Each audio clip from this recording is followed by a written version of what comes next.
Bonjour à toutes et à tous, je m'appelle Olivier Dufour et je vis dans la région montpelliéraine depuis environ 5-6 ans.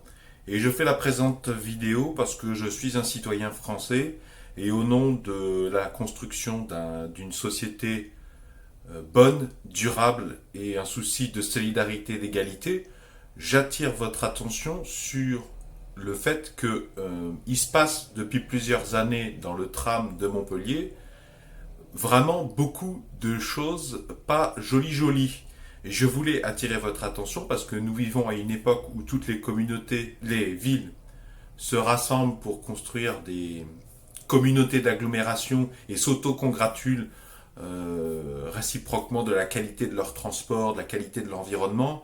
Tout ce petit monde participe à des petits fours entre hommes politiques pour essayer de faire décréter sa communauté de communes capitale de biodiversité, capitale culturelle.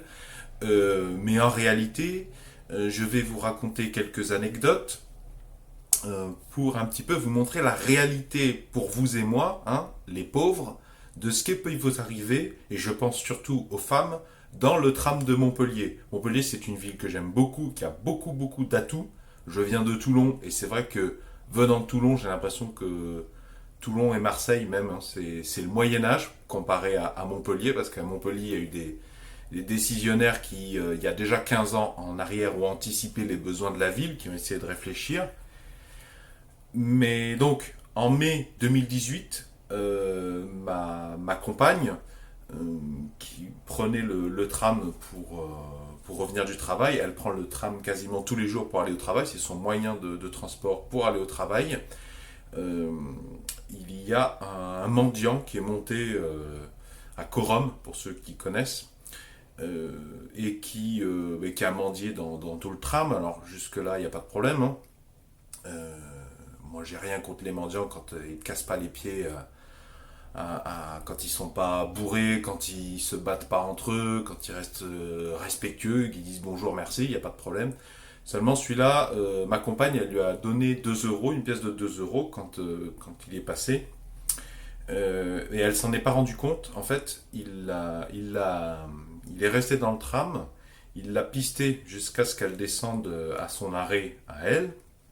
Et ensuite, il l'a suivi jusqu'à la porte de notre immeuble. Et bon, là, en plus, c'était pendant un des matchs de la dernière Coupe du Monde. Je crois que c'est l'Angleterre contre je ne sais pas qui. Et il y avait vraiment pas beaucoup de personnes dans la rue. Et le gars lui a les réclamé des rapports sexuels et l'a bloqué contre la porte d'entrée de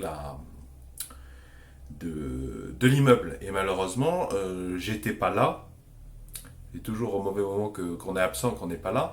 Et ma compagne a dû faire preuve de beaucoup d'intelligence et de ruse pour se débarrasser de ce mec qui a tenté de la violer, en fait, hein, qui a tenté d'obtenir d'elle des rapports sexuels, hein, qui lui réclamait particulièrement des fellations.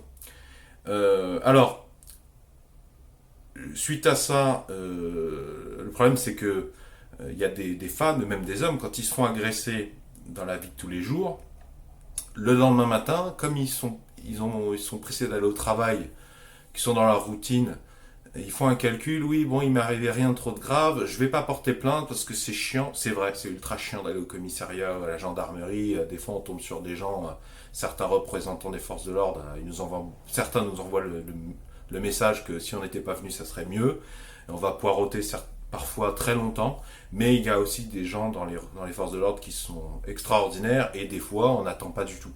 Donc ce que je veux dire, si jamais ça vous arrive, allez-y, ne réfléchissez pas, allez porter plainte. J'ai poussé ma compagne en ce sens. C'est très important.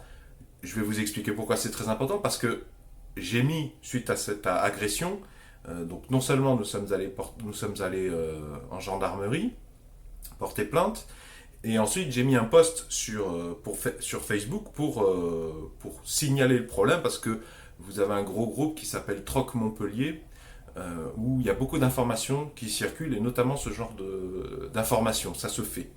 Et j'ai eu beaucoup de réponses, notamment d'individus féminins, enfin d'après leur groupe Facebook, et des informations qu'elles me donnaient, elles avaient déjà eu le même type d'emmerdement avec la même personne. Et elles me donnaient des informations que j'avais pas mis dans l'annonce qui correspondaient à ce que ma compagne avait vécu.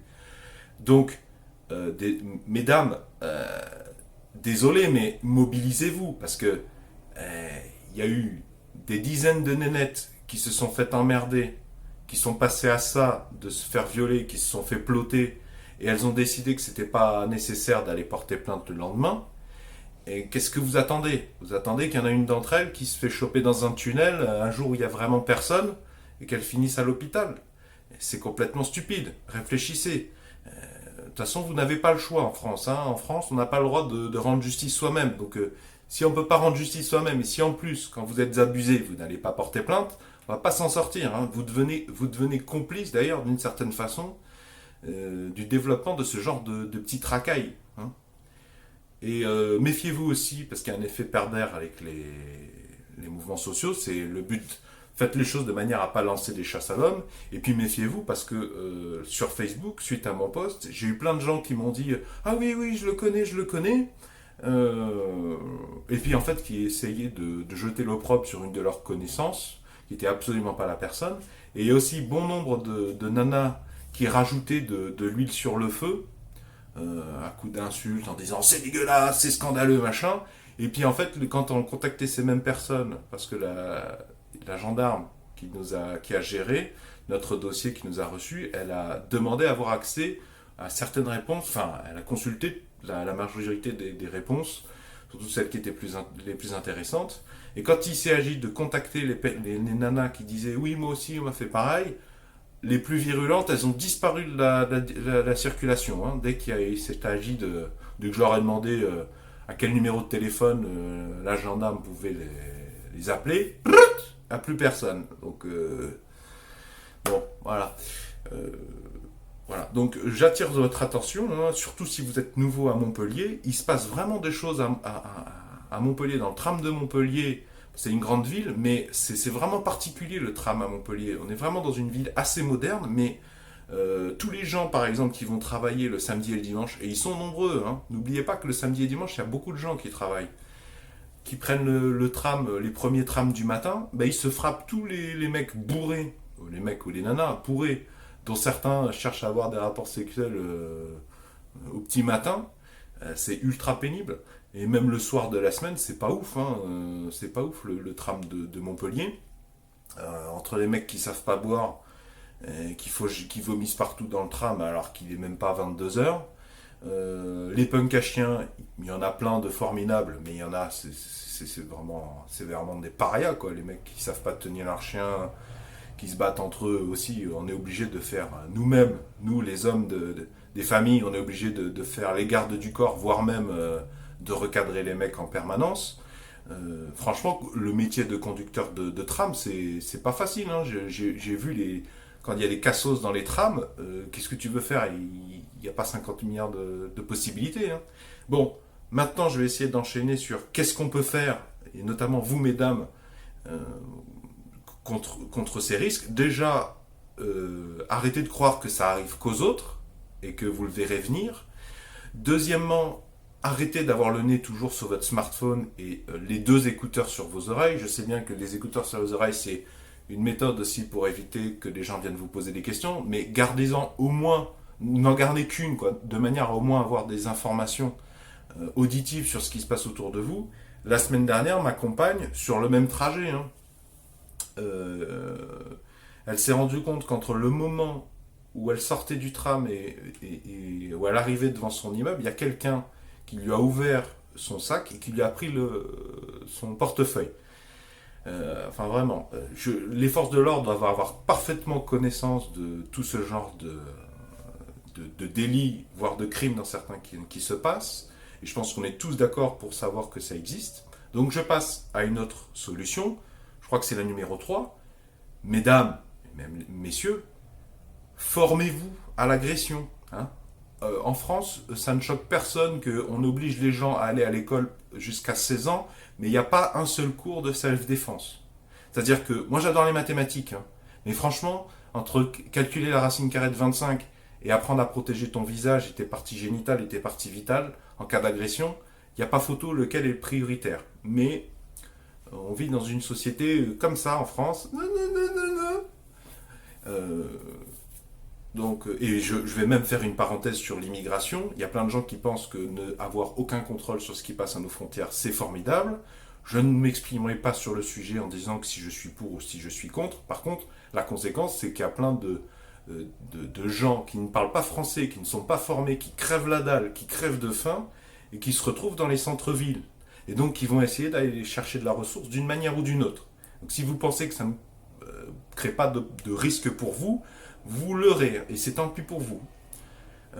Donc, je continue. Mesdames, formez-vous. Il n'y a pas besoin d'être un monstre en sport. Il n'y a pas besoin d'être un très bon technicien pour avoir des outils qui vont vous permettre d'échapper à quelque chose dont vous vous passerez bien, qui sera au mieux traumatisant, voire qui va vous estropier. Qu'est-ce que vous pouvez faire? Déjà, rester, anticiper les problèmes, garder l'attention sur tout ce qui se passe autour de vous. Deuxièmement, quand ça vous arrive, sachez vous protéger. Alors, je vais faire une vidéo pour apprendre, il n'y a même pas besoin de faire de sport dans l'absolu pour apprendre 5 ou 6 choses très très efficaces pour apprendre à se défendre. Cette vidéo, je vous la mets là. D'accord? Vous n'avez qu'à la regarder et à pratiquer ce que je vous dis. Vous n'avez pas besoin de matériel. Vous pouvez faire ça toute seule, tout seul. Et ça fera déjà beaucoup de différence. Ça peut même vous sauver la vie. Et je rigole pas. Parce que 2 coups de poing dans la tête, on peut même dire que votre pronostic vital est engagé. Et il y a des choses très très simples pour éviter des coups de poing à la tête. Formez-vous, soyez attentifs, ne restez pas le nez dans votre smartphone et sachez que cette menace existe. Voilà.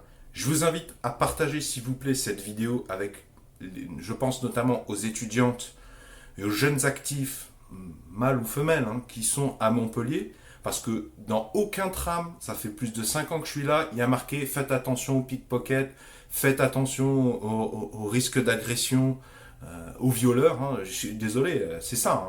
Il y a des violeurs qui se baladent constamment dans certains trams, de jour comme de nuit à Montpellier, et c'est le but de cette vidéo, c'est de vous le dire sans langue de bois. Et puis, il y a un peu de courage. Quand vous faites tripoter, mesdames, ne laissez pas passer ça. Je m'absous complètement des grands discours de la bien-pensance pseudo-féministe, mais si vous laissez passer des choses, un mec qui, si ça se trouve, aurait été la gendarmerie et les forces de l'ordre lui seraient tombés dessus au bout de la première ou de la deuxième fois, eh ben, il fait ça 10 fois, il lui arrive rien, donc dans sa tête, il n'y a pas de problème. Il n'y a pas de problème, c'est que même ces nanas qui l'a fait subir des choses, elles étaient d'accord, elles n'ont pas dit non et il n'y a pas eu de sanction. Voilà. Bon, j'espère que cette vidéo pourra être constructive, vous la trouverez utile, qu'elle pourra éventuellement peser dans la balance. Et je vous propose de passer à cette vidéo de apprendre à se défendre soi-même.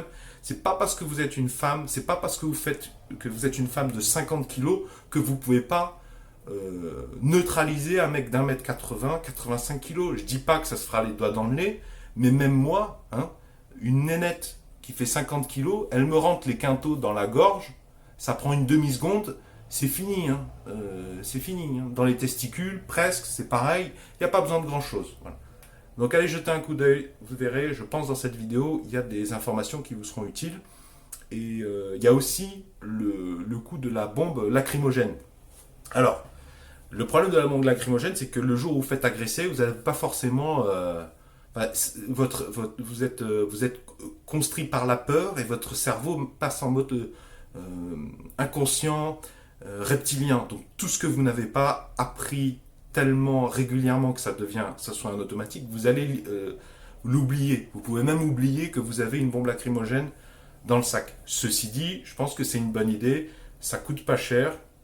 Ça n'a pas une très grosse portée, lacrymogène. Et puis ça va vous rassurer aussi, vous, en cas de problème, de savoir que vous avez ça. Alors c'est vrai que dans une agression que vous n'avez pas vu venir, ça sera peut-être trop tard pour choper une bombe lacrymogène, mais je sais qu'il y a beaucoup de nanas qui ont un bon sens de l'observation. Au moins, si vous avez repéré un gugus qui vous regarde bizarrement depuis plusieurs centaines de mètres fait en trajet sur le tram, glissez la main dans votre veste, votre doudoune, vous avez la main sur la bombe, discretos, voilà, ça mange pas de pain. Si le gars il s'approche, c'est fini. Voilà. C'est pas non plus parfait, et puis vous devez faire, c'est pas, je veux dire, c'est pas la solution idéale, ça a des défauts. Vous devez pas faire n'importe quoi parce que il y a des nénettes des fois qui s'imaginent que moi ça m'est arrivé que je tienne à la porte à une femme à l'entrée d'un bâtiment ou d'un supermarché et qu'elle s'imagine que je vais essayer de l'accoster. Hein. Non, attention, sachez faire preuve de parcimonie.